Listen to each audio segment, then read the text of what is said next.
As instalações elétricas e hidrossanitárias. Bom, gente, vocês já viram como a gente às vezes orça e planeja muito mal. São sempre uma dúvida na hora de orçar para muitas construtoras.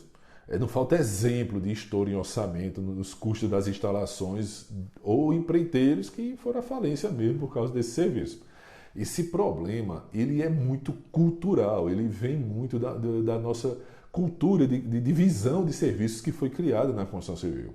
Assim, há uma tendência dos construtores, das construtoras, em sempre terceirizar esse serviço. Devido a essa questão cultural, as construtoras não têm no seu quadro, geralmente, funcionários assim na sua própria equipe para realizar serviços de instalações. Geralmente, as empresas se preocupam mais com os serviços que elas chamam assim de forma civil. Então, o que ela tem são os funcionários que são para fazer a forma, para fazer o concreto, para fazer a alvenaria, a armação. E isso faz com que ela tenha um histórico desse tipo de serviço. É fácil o orçamentista ele dimensionar lá quanto tempo, quanto vai custar esse serviço. Porém, no serviço de instalações, devido a essa separação que foi criada, esse histórico ele não vai sendo somado. Essas atividades, por ser realizadas por um terceiro, elas são meio que deixadas de lado.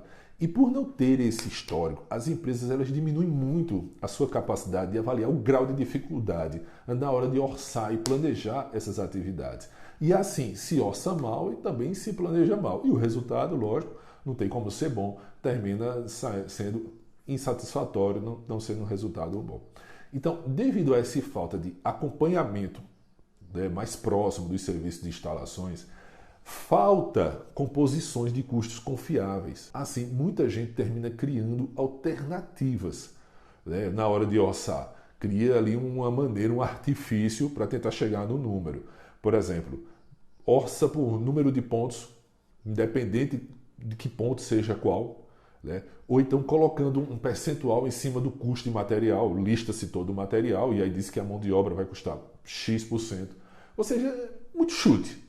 Então, assim, para melhorarmos essa situação, não podemos ignorar instalações, é um item importante na obra. A alternativa é a gente iniciar um processo de apropriação de serviço e criar um histórico, um banco de dados na nossa própria empresa, que possibilita uma melhor assertividade nos próximos orçamentos. Certo? Que possibilite você acertar mais, você ter noção exatamente do que você vai gastar com material, do que você vai gastar com mão de obra e você ter ali exatamente um dimensionamento de duração de tempo. E isso vai fazer com que você tenha controle dessas atividades.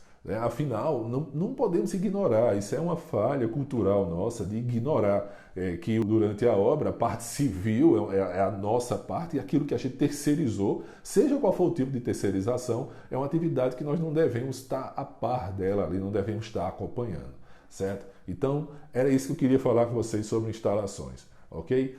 Vou ficando por aqui, segue a gente lá nas redes sociais, obranamão.com. Valeu, um abraço, tchau, tchau.